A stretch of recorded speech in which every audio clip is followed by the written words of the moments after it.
وهەتا نهاژی خەڵکی سویدی گومان لەسەر بڕێڤەچۆنا لێ کۆلینا لەسەر کوشتنا وی سیاسەتوانی ناودار لەسەر ئاستی جیهانی هەیە لێ ئەو دیسان دەبێژن و دژمنت ئۆلف پاڵمێژی گەلک بوون لەوان تیۆریین جوداژی هەنا لەسەر سەدەمن کوشتناوی دەوێ دەریڤەیەدا ئەم میڤانداریە سیاسەتوان و نویسکار عمەر شێخموس دکن و ئەو ڕۆژ باش لە بیراویتن کە عمەردەم باش سپاس ji بۆ دەمێتە هیویدارم tu baş bî berî her tiştî berî em behsê teoriya bikinîn kuştinawî min dixwaz bizan tu çendî nêzîkî Olof Palmê bû te çendî ew nas dikir. زۆر سپاس کاک دەخیل من بەڕاستی جارە یەکەمین ساڵا 1970 ئەو ناس کرد من ئاماک ژێرەشاندبوو ji بۆ وەرگرتنا دکتۆر نورالدین زازا وەک پەنابەر لە سوێدێ ئێدی بەرسفدا و سکرتێری خۆشمەڕەشان پاشوەیە ئەم چەند جارە ما هەفتوو دیت ji بۆ پرسا کوردی دوورە ددەما گۆ نابژیر کردنە بەرا شەڕێ ئیران و عێراقێدا ئەس بخوار لێ بەرپرسیارێ دانوستاندنێ دەربە یەکیتیان نیشتیمانی بووم گەس هاتم سوێدێ مخواستە زوی ببینم بەحسا شەڕێ ئیران و عێراقی دگەلدا بکەم لێ ئەوی وەزیرێ دەربەی سوێدێشان و من ئەو دیت بەڵێ باش هەڵوێستێوی و باوەڕی ئاوی لەسەر کوردان چاوا بوو پاڵمێ خودی هەلوێست بوو ji بۆ tevgerên rizgarî xwazê cîhana sisiya li Asya li Efrîqa li Latîn Amerîka û yek ji wan tevgera gopir piştwanî û alîkarî dikir pirsa Kurda bû ew jî di çarçeveya qanûnên navditeweyî û wek tevgerekî got mafî wênî rewa hene gerek piştgirî bikire. کاک عومەر من دخواز بزانم یعنی دەستپێکە کوشتناوی پێکێکی هات تاوانبارکردن یەک ji تیۆریە ئەو بوو پەکەکەیە یەکێکی هینەکە دەگوت CIA هەندێکا دەگوت حکومەتە باشووری ئەفریقایە لوی دەمی یان نژاد پەرستە یعنی گەلک تیۆری هەبوون لێ بەحسێ کوردان و بەحسێ پەکەکێ چەندێ وێ کاریگەری هەبوو لەسەر هەندێک و ناوێ کوردان لوی دەمی خراپ بوو لە سویدێ بەڕاستی divê pirsêda ew berpirsiyarê polîsê Swêdê dest bi lêkolînê kir yan ew berpirsiyarê lêkolînê bû xedrekî pir mezin li Kurda kir ew tawanbarkirin wekû ihtimalekî ku mumkin e destê wan di kuştina Palmê de hebe û evaya tesîrekî wênî pir negatîv bû li ser Kurdê سوێدێ و لە ناوبانگێوێن وان لە دنیاە لێ هەتا دەرەجەکی بەرپرسیارەتیا پێکێکێژی تێدا هەبوو چونکە بەری وێ بە ساڵێکێ دوو کەس لە ژوان کەسێک و دەفژ ڕێزێوان بەردابوون لۆ ساڵە ڕستۆکۆلمێ کوشتن و دە ئەنجامێ وێیادا پێکۆکۆ پاش تورکیا سوێد بوو دەولەتا دوا دنیاەدا گۆوەکو ڕێخستنێکی تێروریست لە قەلەم بدا یا سوسیا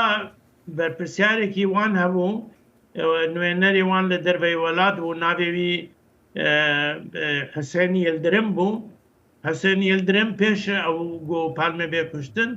هەرەشەکی بێمەعنا کرد لەسەر حکوومەتا سوێدێ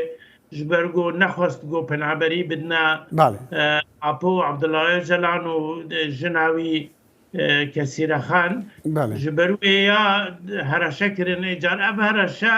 keta çarçeveya wêra got wêna wan kar bikin. Zelala niha wêneyê Kurda li Swîdê çawaya ew wêne Sirwan hatiye ladan belê poşmaniyekî gelekî mezin هاتە نیشاندان و پاش گۆ مەسەلا بە تایبەتی هەلەبجە و بکارانی ناچەکێکی ماوەی لە دژی هەلەب دەچێ بوو ڕایە گشتی سوێدێ تەمامی بالی کوردادا هات یاددیا کۆمیتە چێکرد بناوێ کۆمیتا پاراستنا مافێن مەرڤانیە کوردان لە جیهانێ و کۆمیتا سویدی بۆ پاراستنا مافێ کوردان گەلێکی بەهێز بوو هەموو پارتیە سیاسی تێدا بەشدار بوون دوێ دەمێدا حکوومەت بەڕاستی کووردا داوا کرد داوا لێبوردنێ لەوان بکەن بەڕسمی لێ حکوومەتێک گوت گوابایان نە مەسئولیەت ئامەیە ئەوە مەسئولیەتە پۆلیسە بیکاری ڕابوونە و شاشتی کردنا لێ گەلک تعویز دندانە کوردان ji بۆ پسگیریاوان ڕەوشە ڕایە گشتی سوێدی دەمێکە ساڵێ نۆتیدا تقریبان ئەو تەرازوو هاتە ڕاستکردن. باشە ئەم دەزانن ئۆڵمەیەک سیاسەتوانی ناودار بوو لەسەر ئاستی جیهانی و هیڤی هەبوو یعنی گۆهاڕنکاریە بکات بۆ بەتایبەتیژی دەزانن مە دەبیست لەوی دەمیک و ئەو لێ دژی مەسەلا هەبوونا چەکی ناڤۆکیەیە دەخواست ئەوروپاژی چەکی ناڤۆکی ڤالا ببە دەخواست زلهێز پێکرە ڕوونن لێ دیسانژی هەندێک ژێدەران تێگوتن و پەیوەندی دزیڤە دەگەڵ سۆڤیاتێ هەبوو لۆمان هەندێکژی تیۆریا هەندێک و CIA ئەو کوشتیا هەبوو یعنی ئەف چەند چاب یعنی ژبەرچی ئەو هەموو دژمن ژویڕا لە جیهانی هەبوون مەسەلا پالمێدا یعنی وەکو هەموو کەسێکی زیرەک و شارەزا و شخصیەتێکی و کەسایەتێکی ناسکری بناودەنگ دنیادا خەڵکانە گۆگلێکی حەز جوان دکن دوورەگە خەڵکانە گۆگلێکی نەفرەت جوان دکن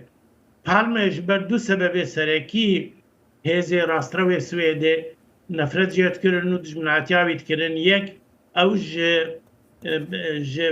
پاشمایەکی ئەرستقراتی تێ ژمالباتێکی ئەرستقراتی بنابوودەنگ تێ لە سوێدێ لێبوو سۆسیالیستێکی چەپژی ئەوایە لە عالیدا لە عالیە دندا یعنی وەک خاینێکی چینایەتی لێدنەڕین هێزێ ڕاسترەوەی سوێدی یادن ئەو پێشنیارە گۆ دخواست گۆ ئەوروپا ناوەڕاست و وڵاتی اسکەندناڤی بێ چەکی ئەتۆمی بن ئەو هێزێ ڕاسترە و ئەوایە بە وەک تەسلیم بوونەکەش بۆ نفوزا سۆڤیەتێ قەلەم دەدا یانە ئەوی هەلوێستاوی و ڕخنەگرتنێوی لە هەردوو ئالیادا بەهێز بوو چ دمەسەلا بێتنامدا مەسەلا چێکسلۆڤاکیادا هەلبەت وانوێنێت ئەم دەبینین هەم گۆڕاویە هەمژی جهێ لێ هاتیە کوشتن کە من دخواست ئەس بێژم یەکش نویسکارین کو ئەم پێ ڕەپاخبین لە دەمێک من ستۆکۆڵم بوون دەبێژا کو دەڤیا لێکۆلین دناف حکوومەتی دەهات باکردن بکورتی هەتا چەندێت ئەف باوەری هەیە ئەگەر ئەو لێکۆلین دناف حکوومەتی دەهات بکردن وێ ڕاستیا کوشتناوی هات بازانین ئیمکاناوێ هەیە ینی ڕاستە دناف ئەمبێژن هێزی سیاسی ڕاستەوەی سوێدی هەروەها دناف دەستگەهی پۆلیسدا سێ تیۆری هەنە کە ممکنە دەستێوان تێدا هەبە لێوانە تیۆرینە ینی هەتا نهات شتێکی وەلێ وەک مەسەلا جۆن ئێف کێنێدی وێ بێ بەرسەردینە نەدوورە حکوومەتە ئەمریکا و حکوومەتە سوێدێ دزانن لێ ژبەرگ و پڕ حەساسە ناخواستە نەشکرن بالێ سیاسەتوان و نویسکار عومەر شێخموس ژە ستۆکۆڵمێ بمەڕە بوو گەلکی سوپاس باز جوارە ژێ ڕۆژە بخێر بژیت